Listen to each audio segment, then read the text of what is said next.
숫자입니다. 숫자. 28이라는 숫자를 들으면은 크게 답이 두 가지로 나눠진다고 합니다. 아이고, 좋은 시절 다 갔네, 이렇게 생각을 하시는 분들은 28 하면은 무엇이 생각이 나냐면은 청춘이 생각이 난다고 합니다. 좋은 시절 많이 남으셨는데 그렇게 벌써 말씀하시면 어떻게 하시나요? 28 하면 청춘이 된다고 해요. 그런데 나는 언제 크나, 이렇게 생각이 드는 학생들은 28 하면 뭐가 떠오른다? 28에 16, 이렇게 구구단이 생각이 난다고 합니다. 제가 이 말씀을 왜 드리냐면요, 우리는 하나님 말씀을 받을 때에 내 상황과 내 처한 그러한 위치라든지 내 마음 가운데에서 그것이 앞서는 것이 아니라 하나님 말씀을 있는 그대로 받아야 됨을 말씀드리는 거예요. 무슨 얘기냐면은 28이다 그러면은 어떻게 말씀을 받아야 된다? 2와 8로, 16이 아니라니까요. 2와 8로 말씀을 받아야 되는 거예요. 그렇죠? 그리고 나서 자기의 삶에 어플라이를 하는 거예요. 근데 참 좋아요. 왜냐하면 대답 안 하고 가만히 있는 게 더 썰렁합니다. 틀리더라도 그때 잠깐 망신당하는 거지, 그 아무도 기억하는 사람 없습니다. 그렇죠? 네. 우리 교우분들께서 오늘 말씀을 받고 그 말씀이 하나님의 진리의 말씀으로 그대로 받게 되어지는 은혜가 넘치기를 축원드립니다. 위대한 지도자 모세는요, 하나님을 신뢰하지 못하고 이제 홍해 앞에서 또 뒤에서 쫓아오는 애국 군대를 바라보면서 떨고 있는 백성들에게 하나님을 바라보도록 합니다. 그때 하나님께서는 모세에게 이렇게 말씀하시죠. 함께 읽습니다. 시작. 너는 어찌하여 내게 부르짖느냐? 이스라엘 자손에게 명령하여 앞으로 나아가게 하고. 이 말씀은 조금 설명이 필요한 부분이에요. 너는 어찌하여 내게 부르짖느냐? 너는 어찌하여 내게 기도하느냐? 이렇게 말씀하시는 거예요. 그러면서 이스라엘 자손에게 앞으로 나아가도록 명령해야 한다, 이렇게 하나님께서는 말씀을 주십니다. 우리가 기도하고 하나님을 만났다면은요, 무엇을 해야 되냐면은 앞으로 나아가야 됩니다. 움직여야 됩니다. 내 앞에 홍해가 있다 하더라도 기도 가운데 하나님을 만났다면 우리는요, 반드시 발걸음을 떼어야 합니다. 보세요. 우리가 방금 15절 말씀 읽었는데 이어지는 16절 말씀까지 보세요. 너는 어찌하여 내게 부르짖느냐? 이스라엘 자손에게 명령을 하라 그러시죠. 앞으로 나아가도록 명령을 하고 지팡이를 들고 손을 바다 위로 내밀어 그것이 갈라지게 하라, 이렇게 말씀하시죠. 방금 말씀드렸습니다. 홍해가 갈라지도록 지팡이를 드는 것이 먼저입니까? 아니면 이스라엘 백성들이 앞으로, 홍해가 갈라지지 않았지만 앞으로 나아가는 것이 먼저입니까? 그렇죠? 보세요. 이스라엘 자손에게 명령을 해라. 앞으로 나아가게 하고 지팡이를 들고 손을 바다 위로 내밀어서 그것이 갈라지게 하라. 말씀은 분명히 기록하고 있습니다. 아직 홍해가 그대로이지만 하나님을 신뢰함으로 앞으로 나가는 것이 먼저이고, 그리고 홍해가 갈라지는 것은 나중이라고 말씀하시죠. 우리가 기도를 통해 하나님을 만났다면 반드시 무엇을 해야 됩니까? 기도를 통해 하나님을 만났다면 내 앞에 홍해가 갈라지지 않았다 하더라도 하나님을 신뢰함 가운데 앞으로 나가야 되는 줄 믿습니다. 그것이 믿음이죠. 그렇죠? 그래서 내가 생각하고 내가 판단하고 내가 원하는 대로 살아가는 것이 아니라 하나님 말씀을 붙잡고 내가 기도하며 하나님을 만났다면요, 이제 우리는요, 아직 내 눈에 보이지 않았지만 홍해가 갈라질 것을 믿고 나가는 그 행동이 필요하다는 거예요. 그런데 어떻습니까? 우리는 생각이 들 때가 있습니다. 이건 너무나 문제가 크다. 설마 이 큰 문제를 하나님께서 해결해 주시겠어? 이 커다란 문제에 하나님께서 응답해 주시겠어? 이 문제는 좀 작네. 하나님께서 응답을 쉽게 해주시지 않을까? 이처럼 나도 모르는 사이에 하나님의 능력을 내가 평가하고 제한하면서 사는 것이 혹시 나의 기도의 그러한 모습은 아닙니까? 예수님께서 뭐라고 말씀하시나요? 예수님께서 이렇게 말씀하십니다. 내가 진실로, 내가 진정으로 너에게 얘기한다. 누구든지 이 산더러 들리어 바다에 던져지라 하며 그 말하는 것이 이루어질 것을 믿고 마음에 의심하지 않으면 그대로 되리라. 주님께서 말씀하시죠. 산이 얼마나 큽니까? 그렇죠? 산이, 그 큰 산이 그냥 떨리는 게 아니에요. 그 큰 산이 뿌리째 뽑혀서 바다에 던지우라 하면은요, 그것이 믿으면 그대로 된다고 주님께서 말씀하셨어요. 사랑하는 교회 여러분, 어떠한 커다란 문제도 하나님 앞에서 문제가 될 수 없음을요 믿으시기를 축원드립니다. 어떤 커다란 문제도 하나님 앞에서는 문제가 아니에요. 그래서 예수님께서는요 뭐라고 말씀하시냐면은 이렇게 말씀하시죠. 내가 너에게 말하노니 무엇이든지 기도하고 구하는 것은 받은 줄로 믿으라. 이어서 말씀하실 때 어떤 것을 갖고 기도하고 구하라? 어떤 것을 갖고 무엇이든지 기도하고 구하는 것은 하면서 크기에, 문제의 크기와 상관없이 구해라, 기도해라, 그리고 받은 줄로 믿으라, 이렇게 말씀하시죠. 사랑하는 교회 여러분, 나는요 어떠한 확신을 갖고 살고 있습니까? 사람마다요 다 확신을 갖고 삽니다. 사람마다. 그런데 어떤 사람은요 기도해도 안 된다는 확신을 갖고 산다는 거예요. 기도해도 하나님께 응답받을 수 없다는 확신을 갖고 산다는 것이죠. 그런데요 어떤 사람들은요 믿음 가운데 응답을 선포하며 나아갑니다. 내 앞에 여전히 홍해가 있다 하더라도 하나님께서 마른 땅을 걷게 하실 것이다 라는 그 믿음을 선포하며 응답을 선포하며 나간다는 것이에요. 혹시 내가 지금 홍해가 내 앞에 있지는 않습니까? 내 마음 가운데 혹은 내 건강 가운데 홍해가 있지는 않습니까? 내 가정에, 자녀들에게 혹은 홍해가 있지 않습니까? 생업의 터전에 혹시 홍해가 있지는 않습니까? 하나님께서 우리의 믿음의 선포를 기다리시는 거예요. 잘 아시겠지만 제가 작년 겨울에, 날짜도 안 잊어버려요, 12월 14일 날 아침에 샤워하다가 갑자기 내 다리가 아파가지고 실려갔다는 거 아니겠어요? 저는 이제 조금 관절염이 조금 일찍 와가지고 처음에 관절염인 줄 알고 이게 있다가 알고 봤더니 어디에 문제가 생긴 거예요? 허리에 문제가 생긴 거예요. 그때 우리 교우분들께서 얼마나 기도를 많이 해주신 제가 너무 감사해서 잊을 수가 없습니다. 그때 MRI를 찍고 병원에서 뛰어나신 분들이 다 한결같이 얘기해요. 이거는 바로 수술이 필요한 그런 상황인데 그래도 한번 그 주사도 맞아보고 이런 방법인데 해보겠냐, 참긴 힘들 거다, 뭐 이런 얘기를 했었어요. 물론 우리가요 하나님께서 의술도 하나님께서 지혜로 주셨기 때문에 필요한 부분이 많이 있습니다. 그런데 제가 그때 너무 아파가지고 고개도 움직이지 못했거든요. 고개도 잘 움직이지 못하고 저는 그렇게 고개 움직이는 게 그렇게 힘든 줄 몰랐어요. 누워가지고 그러니까 뭐 말하는 것도 힘들고, 그러니까 누워서 할 수 있는 게 뭐밖에 없어요? 기도하고 말씀 틀어놓고 듣는 것밖에 없는 거예요. 말도 제대로 못하니까. 그런데 제가 교우분들 기도해 주시고, 그리고 또 치유사역 하시는 목사님들 기도해 주시고, 기도하는 가운데 무엇이 생겨요? 점차 마음 가운데 무엇이 생깁니까?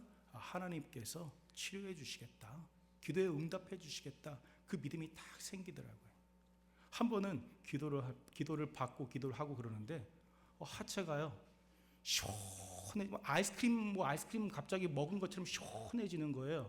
하나님께서 지금 역사하시나 보다 하고 일어나려는데 일어나져요, 안 일어나져요? 일어나지면 이 얘기를 하겠습니까? 안 일어나지는 거예요. 그래도 그 순간에 뭐 하냐면은 실망하는 게 아니에요. 하나님께서 때가 되면은 하나님께서 일어나게 하시겠지, 하나님께서 치료하시겠지. 그럼 지금 어떻게 됐어요?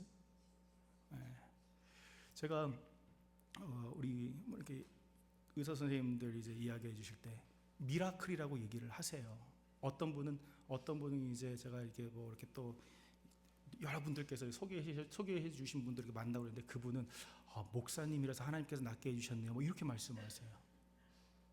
사랑하는 교회 여러분, 우리가요 기도 가운데에서 하나님께서 응답을 주셨다는 것을요 내가 보이지 않고 아직 경험 못했다 하더라도요 믿고 선포하시기를 축원드립니다. 하나님께서 그 믿음을 받으시는 거예요. 그 믿음의 고백을 받으시는 거예요. 그런데 정말로 중요한 것이 있습니다. 이것이 없으면은요 아무리 선포해도 되지 않습니다. 중요한 것은요 바로 언제까지 기도해야 되느냐 이 부분입니다.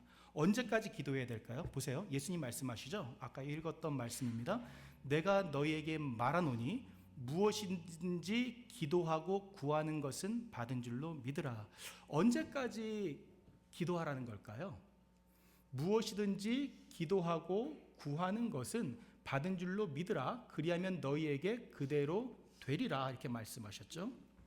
구하는 것은 받은 줄로 무엇해라?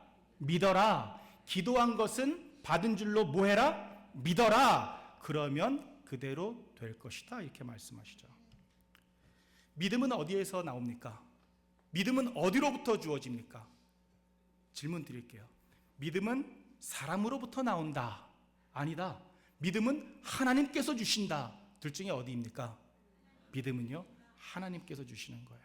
그래서 고린도전서 2장 5절 말씀 보면은 너희의 믿음이 사람의 지혜에 있는 것이 아니라 하나님의 능력이 있다고 말씀하시고요.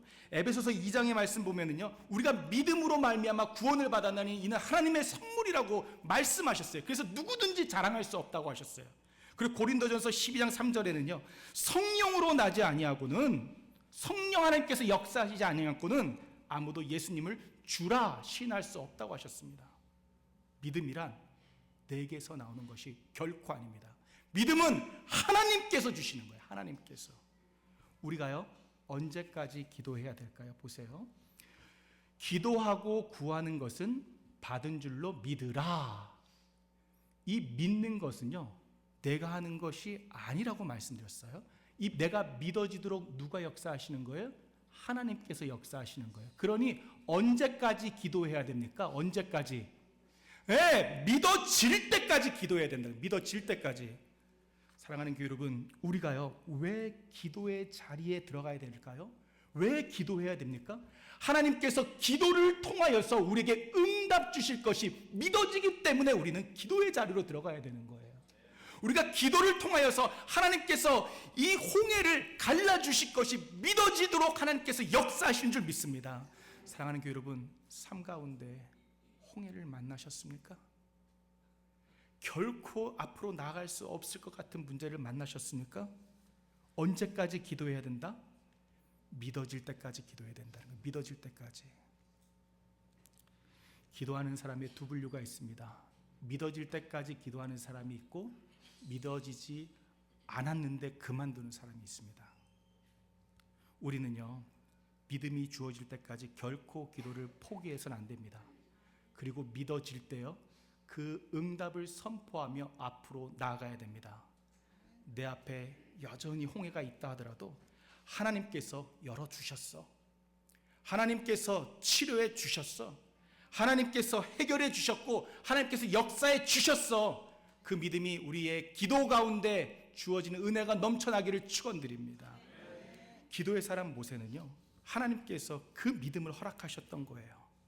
그래서 하나님께서 이 상황 가운데 길을 여실 것을 그는요 믿어졌던 것이죠. 그래서 민족에게 전진하라 이렇게 명령합니다. 그런데 모세에게 하신 이 말씀을요 오늘도 우리에게 하시는 거예요.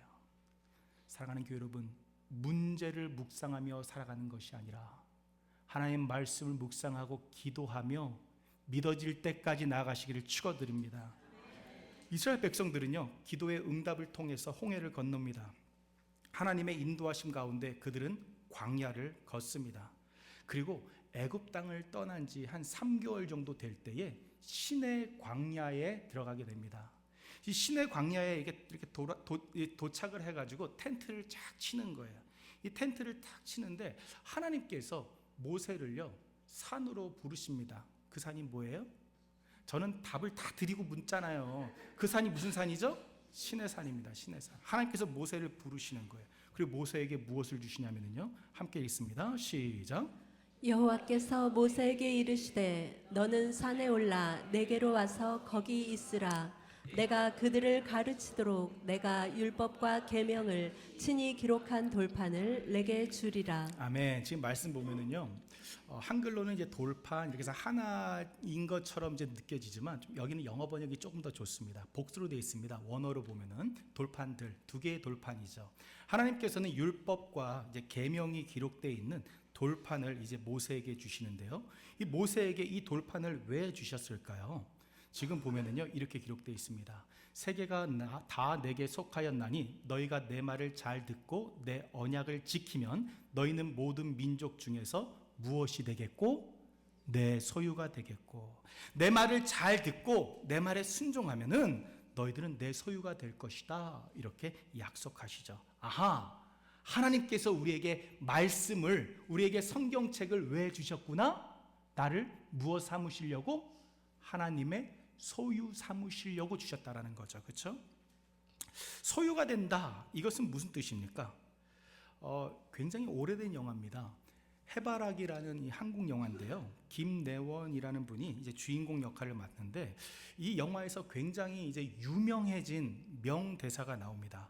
이제 이 김내원 옆에 가족인데요. 이제 가족들을 이제 악당이, 쉽게 얘기해가지고 막 안 좋게 하는 거예요. 그래가지고 여동생은 이렇게 여동생을 폭행해가지고 뇌사 상태에 이르게 하고, 어머니는 뭐 이렇게 살해하고 막 그런 상황입니다. 이제 그 악당이 이제 정치인이었는데, 이제 이 김내원이 그 정치인에게 가가지고 다 그 쉽게 얘기해서 조직 폭력배들을 다 이렇게 다 때려 눕히는 거예요. 혼자서. 1대 몇인지 모르겠대. 1대 한 30, 40은 될 것 같습니다. 그런데 때리면서 뭐라고 얘기하냐면 이렇게 얘기합니다. 제가 따라하겠습니다. 꼭 그렇게 다 가져가야만 속이 후련했냐, 이렇게 얘기합니다. 여기 소유와 비슷한 개념이 나옵니다. 뭡니까? 가져라, 갖다. 한글 사전에서는요, 무엇을 갖고 있다, 무엇을 가지다, 이것이 소유의 뜻입니다. 그런데 성경에서 기록된요, 소유는 조금 의미가 다릅니다. 조금이 아니라 많이 다릅니다. 오늘 말씀에서 너희는 내 소유가 되겠고 했을 때 이 소유를요, 원어로 보면 놀라운 뜻이 담겨져 있습니다. 우리가 한번 보죠. 우리가 잘 아는 것처럼 다윗은 성전 짓기를 원했지만 하나님께서 그것을 허락하지는 않으시죠. 그렇죠? 그 아들 솔로몬을 통하여서 성전이 지어지도록 하시죠. 그래서 다윗은 어떻게 하냐면 성전을 너무 사모해가지고 성전을 이제 아들이 지을 수 있도록 그 성전 지을 수 있는 그 재료들을요, 다 이렇게 준비를 미리 합니다. 준비를 할 때 어떻게 하죠? 함께 읽습니다. 시작. 성전을 위하여 준비한 이 모든 것 외에도 내 마음이 내 하나님의 성전을 사모함으로 내가 사유한 금 은으로 내 하나님의 성전을 위하여 드렸노니. 아멘. 여기 보면은 소유와 똑같은 단어가, 원어로 똑같은 단어가 나오는데 한글로는 뭐라고 기록되어 있어요? 사유한, 내가 사유한 금 은으로 하나님께 드렸다, 이렇게 기록이 되어져 있습니다. 또 다른 한 가지 예를 더 들어드립니다. 이번은 솔로몬 왕에게 있었던 일이에요. 하나님께서 솔로몬이 강하게 하시죠. 솔로몬을 부유케 하시죠. 어떠한 일이 주어지냐면요, 그 금과 왕들이 소유한, 그러니까 솔로몬에게 은과 금이 막 쌓이는 거예요. 그리고 주변 국가들의 왕들이요, 선물을 막 가지고 오는데 어떠한 선물을 가져옵니까? 왕들이 소유한 보배. 그래서 소유라는 단어가 나오죠. 지금 방금 다윗에 연관된 이야기와 솔로몬에 연관된 이야기를 읽었습니다. 그리고 소유라는 단어가 나왔죠. 이 소유라는 단어가 어디에 사용이 된 것 같습니까? 내가 무엇을 갖고 있다, 여기에 초점이 있는 것 같습니까? 아니면 좀 더 다른 데 강조점이 있는 것 같습니까? 보세요. 내가 소유한 무엇으로? 금과 은으로. 이 소유라는 단어를 어디에 사용했어요? 내가 무엇을 가지고 있는데 그냥 갖고 있는 것이 아니라 어떠한 것이에요? 그게 가치가 있는 것, 귀중한 거예요. 귀한 것. 보세요. 왕들이 소유한 것이라고 얘기하지 않고 소유한 보배, 아주 귀한 보석이라든지 이런 걸 얘기하죠. 보배. 그러니까는 보배 앞에 소유가 붙었죠. 그러니까 성경에 보면은요, 구약에서 이 소유의, 오늘 소유에 사용된 이 단어는 무엇을 얘기하냐면은 그냥 갖고 있다라는 걸 얘기하는 게 아니에요. 아주 귀한 걸 갖고 있는 거예요. 아주 중요한 걸 가지고 있는 것이 무엇이다? 그게 소유라는 것이죠. 무슨 이야기입니까? 하나님께서는 이 세상을 창조하신 분이시죠. 이 세상의 모든 것의 소유주가 하나님이십니다. 믿으시죠? 아멘. 모든 것이 하나님의 것인데 하나님께서 너희들이 내 말씀을 잘 지키면 내 소유가 되겠다 이렇게 말씀하시는 건 뭐예요? 우리가 하나님의 말씀에 순종함 가운데에서 내가 어떠한 삶을 살게 되는구나, 하나님께 귀한 보배와 같은 자의 그러한 삶을 살게 되는구나, 이것이 말씀 가운데 우리에게 알려주시는 것이죠. 청소 전문가들이 가장 효과적인 청소 방법을 뽑았다고 합니다. 그런데 1위가 뭔지 아세요? 뭐 하는 거예요? 1위가? 네, 버리는 거. 근데 지난 1년 동안 한 번도 사용하지 않은 것을 버리는 것이 사실상 가장 효과적인 청소 방법이라고 합니다. 왜냐하면 언젠가 사용하겠지 할 때 그 언젠가는 다시는 돌아오지 않는다고 합니다. 그래서 1년 정도 사용하지 않았으면 버리라는 거예요. 네, 1년 정도. 이번에 우리가 또 선교바자 했는데 새 물건도 가지고 오시지만 좋은 것 중에서 1년 정도 사용 안 했는데 좋은 거다, 이건 나 말고 꼭 필요한 사람이 있겠다 하면은 가져오시기를 부탁을 드리겠습니다. 네, 보세요. 그런데 1년 정도 사용 안 하는 건 아끼지 않는 거예요. 별로 중요하지 않은 거예요. 그렇죠? 그런데 하나님께서 아끼는 자들이 있습니다. 하나님께 중요한 자들이 있습니다. 바로 누구입니까? 하나님의 말씀대로 살아가는 자들이죠. 하나님의 말씀대로 살아가는 자들에게 하나님께서는 너는 내 소유다, 나에게 귀한 나의 자녀다라고 하나님이 말씀하시는 거예요. 사랑하는 교회 여러분, 우리 모두는 하나님의 소유된 하나님의 백성인 줄 믿습니다. 그렇기 때문에 우리는요, 내가 보물이잖아요, 그렇죠? 나의 그 보물된 나의 신분을 빼앗겨서는 안 돼요. 나의 신분을요, 사단은 빼앗으려고 하는데 우리는 결코 빼앗겨서는 안 됩니다. 어떻게? 매일매일 말씀 붙잡고 삶 가운데에서 내가 하나님의 소유됨을 내가 빼앗겨서는 안 된 거예요. 사랑하는 교회 여러분, 우리가요, 혹시 하나님 말씀 가운데 내가 순종하지 못하는 부분이 혹시 있지는 않습니까? 내가 결코 하나님 이거는 내가 순종할 수 없습니다, 아무리 깨닫게 하셔도 이거는 순종할 수 없습니다 라고 생각되어지는 그런 부분은 없습니까? 그 부분 순종해 보세요. 하나님께서 나를 이처럼 사랑하시는구나, 내가 하나님께 보배로운 존재구나, 그것이 깨달아지는 거예요. 그 보배로운 존재로 이 땅을 살아가시기를 축원드립니다. 또 우리에게 하나님께서는요, 왜 말씀을 주셨습니까? 함께 읽습니다. 시작.